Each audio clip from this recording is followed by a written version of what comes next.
கானா சூனா பானா. இவர் கானா அவர் சூனா, இவங்க எல்லாம் பெரிய பானா, மெய்தானா இல்லை பொய்தானா. இவர் கானா அவர் சூனா. அதென்ன கானா சூனா பானா சொல்லிடுறேங்க, அது வேறு நீங்கள் மண்டையை உடச்சிக்காதீங்க. கண்டாங்கி சுங்கிடி பப்புளி. கண்டாங்கி புரியுது, இது புரியுது, அதுக்கு வருவோம். முதல்ல இப்போ கண்டாங்கிக்கு போகலாம். கண்டாங்கி சேலைன்னு கேட்டிருப்பீங்க, நிறைய பாட்டில் கூட கேட்டிருப்பீங்க. கண்டாங்கி சேலைக்கு இந்த நாட்டுப்புற பாடலில் ஒரு அழகான பாட்டு உண்டு. கண்டாங்கி சேலை கட்டி கை நிறைய வளவி போட்டு காலனா பொட்டும் வச்சு கண்ணெழுதி பூவும் வச்சு காட்டு பக்கம் வந்தவளே பொன்னம்மா, உன் கண்ணு ரெண்டும் தேடுதடி என்னம்மா. சுங்கிடி சேலை கட்டி சுருக்கு பைய இடுப்பில் சொருகி சுத்தி சுத்தி வாரியே நீ என்னம்மா, சும்மாடு வச்ச தலையில் என்னம்மா அப்படின்னு பாடுவாங்க. கண்டாங்கி சேலை கட்டி கை நிறைய வளவி போட்டு கண்ணெழுதி காலனா பொட்டும் வச்சு, இதுதான் அந்த காலத்தில் செட்டி நாட்டு பெண்களுடைய அழகு. அப்படி யோஜனை பண்ணணும். கண்டாங்கிங்கிறத செட்டி நாட்டில் 300 வருஷத்துக்கு முன்னால் நெய்யப்பட்ட பட்டு சேலை. இப்போ கண்டம் அப்படின்னாக்கா அதுக்கு என்ன அர்த்தம்?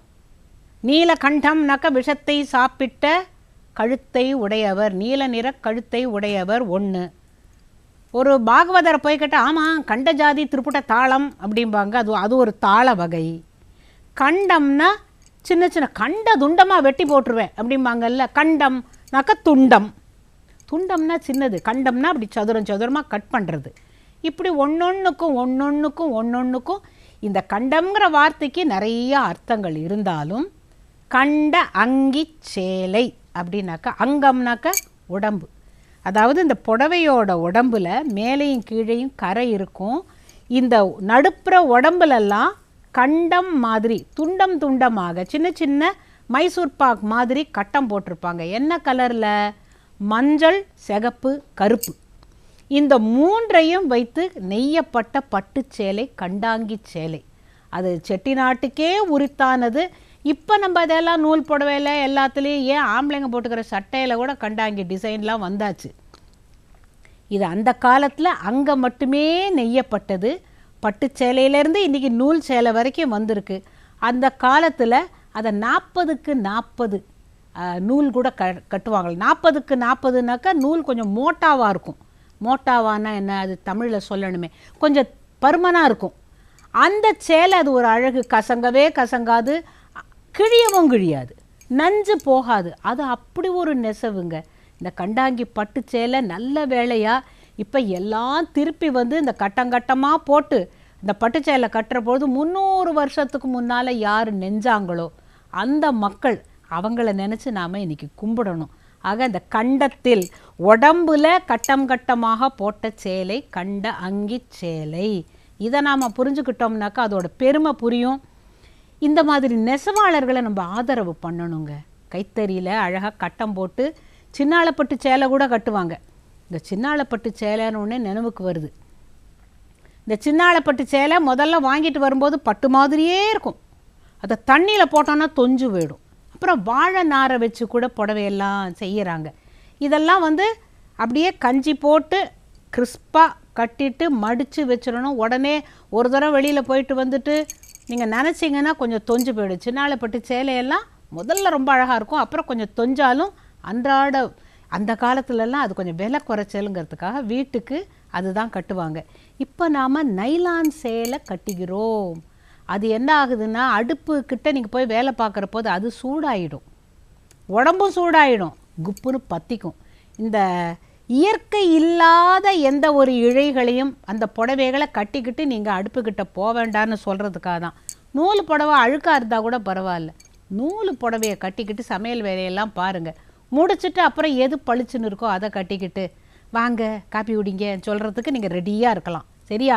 ஆக மொத்தம் இந்த நைலான் செயற்கை இழை ரேயான் அதெல்லாம் உங்களுக்கு வேண்டாம். அடுப்புக்கிட்ட போகும்போது மற்ற நேரத்தில் என்ன வேணால் பண்ணிக்கங்க. இந்த அம்மா பாட்டு சொல்லிட்டாங்க, அவங்கள வாங்கி தராங்க அப்படின்னு முணுமுணுக்கக்கூடாது. சரியா? இப்போ அடுத்தது என்ன பார்க்க போகிறோம்? சுங்கடி சேலை. மதுரை சுங்குடி. இப்போ எப்படி செட்டிநாட்டு இந்த கண்டாங்கி சேலையோ அதுபோல் மதுரையில் இந்த மதுரை பக்கத்துலலாம் இந்த இந்த சுங்குடி சேலை ரொம்ப ஃபேமஸ். காரணம் என்னன்னு கேட்டால், இவங்கள்லாம் இங்கே இருக்கிறவங்க இல்லை.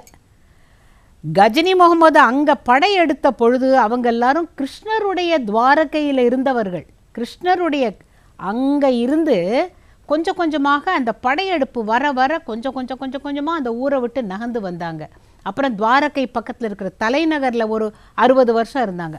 அப்புறம் திருப்பி இங்கே எல்லாம் படையெடுத்து எல்லாம் வர ஆரம்பிச்சிட்டாங்கல்ல.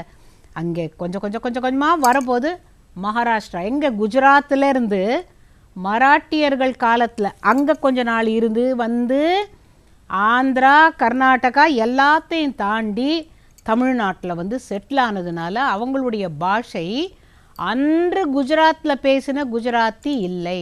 அதில் நிறைய கலப்படம், நிறைய தமிழ் வார்த்தைகள், தெலுங்கு எல்லாம் கலந்து மதுரை பக்கத்தில் இருக்கிறாங்க, ஐயம்பேட்டையில் இருக்கிறாங்க, கும்பகோணத்துக்கிட்ட இருக்கிறாங்க, நிறைய சௌராஷ்டிராக்கள் இருக்கிறாங்க. இவங்கள்லாம் யாருன்னு கேட்டால் அங்கே நெசவு தொழிலில் வல்லவர்கள். எப்படி நீங்கள் சொல்கிறீங்க அப்படின்னு கேட்டாக்க, குஜராத் சாரி எப்படி வாங்குகிறோம்? பாந்தினி. பாந்தினா என்ன? கட்டப்படுவது. இங்கே இவங்க என்ன பண்ணுறாங்க? சுங்குடி என்ன? கட்டப்படுவது. ரெண்டும் ஒன்றே தான். இவங்க பேசுகிற பாஷையும் அந்த குஜராத்தியும் ஒன்றும் இல்லையே தவிர, ஒருவேளை அந்த பூர்வீகத்தான் இவங்க பேசுகிறாங்களோ அதுவும் தெரியாது. ஏன்னா கிருஷ்ணர் காலத்தில் என்ன பேசினாங்களோ. இப்படி மாறி மாறி மாறி வந்து இங்கே செட்டில் ஆகிட்டு இந்த மக்களோட மிங்கிள் பண்ணால் கூட அவங்களுடைய கலாச்சாரத்தை அவங்க விடவே இல்லை. இது என்னன்னு கேட்டால், சுன்னம் அப்படின்னாக்கா சூன்யம். சூன்யம்னா என்ன? வட்டம். இப்போ ஒரு துணி நெசவு பண்ணி அதில் நூலை வச்சு கரெக்டாக எந்தெந்த இடத்துல வரணுமோ நூலை வச்சு முடிச்சு கட்டிடுவாங்க. ரவுண்டாக சுன்னம், ஜுன்னடி. இன்றைக்கி மதுரையில் ஜுன்னடி தெருனே ஒன்று இருக்குது. அந்த வார்த்தை நல்ல ஜுன்னடி தான் இன்றைக்கி சுங்குடி ஆயிடுச்சு. சுங்குடி சேலை. நம்ம தான் எத்தனை தமிழ் வழக்கு ஒழிந்து போச்சு. நம்ம தான் சிதைச்சு விடுவோமே எல்லாத்தையும். இப்படி கட்டினதை சாயத்தில் தோப்பாங்க. இப்போ நான் வந்து ஒரு வெள்ளை துணியில் இந்த நூல் கட்டி கையாலேயே கட்டுவாங்க. இப்போ டை அண்ட் டை வந்துடுச்சு. வச்சு பச்சாக் பச்சாக் பச்சாக் பச்சக்குன்னு அடிச்சிடுறாங்க. சுங்குடி மாதிரி இருக்குது. ஆனால் சுங்குடி மாதிரி இருக்கே தவிர அது சுங்குடி இல்லை. இப்போ இந்த நூல் வச்சு கட்டுறாங்கல்ல, இதை ஒரு சாயத்தில், இப்போ நான் ஒரு நல்ல கத்திரிப்பூ கலர் சாயத்தில் இதை துவைக்கிறேன். துவைச்சிட்டு நல்லா உணர்த்திட்டு அதை 2-3 தரம் அலசி எல்லாம் பண்ணிவிடுவாங்க. பண்ண பிறகு ஒரு உதறினா இந்த நூலெல்லாம் அப்படியே வந்துடும் வெளியில். அதை உதிர்த்த பிறகு பார்த்திங்கன்னா இந்த கத்திரிப்பூ கலர் புடவையில் வெள்ளை வெள்ளையாக வட்டம் வட்டமாக இருக்கும், சுண்ணம் சுண்ணமாக இருக்கும். அதுதான் இந்த கையால் கட்டப்படுகிறது. அங்கே பாந்தினி, இங்கே ஜுன்னடி. ரெண்டும் ஒன்றே தான். இந்த சுங்கடி இதுவும் ஒன்று தாங்கிறத நாம் மறக்கக்கூடாது. காரணம், இன்றைக்கும் அந்த கையால் கட்டுறதெல்லாம் இல்லை ஜாஸ்தி. நாம் எல்லோரும் அதை விரும்பி வாங்கினோன்னாக்கா திருப்பி இந்த வயசானவங்கள்லாம் அந்த காலத்தில் உட்காந்து கட்டுவாங்க. இப்போ அந்த கலையை அழிய விடக்கூடாதுங்கிறதுக்காக தான் சொல்கிறேன். கண்டாங்கி சேலையை வாங்குங்க. இந்த சுங்குடி கைச்சுங்குடி சேலையை வேணும்னு கேட்டு வாங்கினாக்கா வேலை வாய்ப்பு உருவாக்கலாம் இல்லைங்களா? அதுக்காக நாமளால் ஆனது உதவி தான் பண்ணணுமே தவிர, உதவி மட்டும் இல்லை, அதை வாங்கி கட்டி கொள்கிற பொழுது இதே நமக்கு அருமை தெரியாது. வெளிநாட்டிலேருந்து வந்து ஓ it's so beautiful, what are beautiful colour and there are beautiful designs handmade அப்படின்னு அவங்க சொல்கிற போது நம்ம எல்லாருக்கும் ஆமாங்கிறோம். நமக்கு அப்படி ஒரு வியாதி ஒன்று பிடிச்சிருக்குங்க, அது மாறணும்.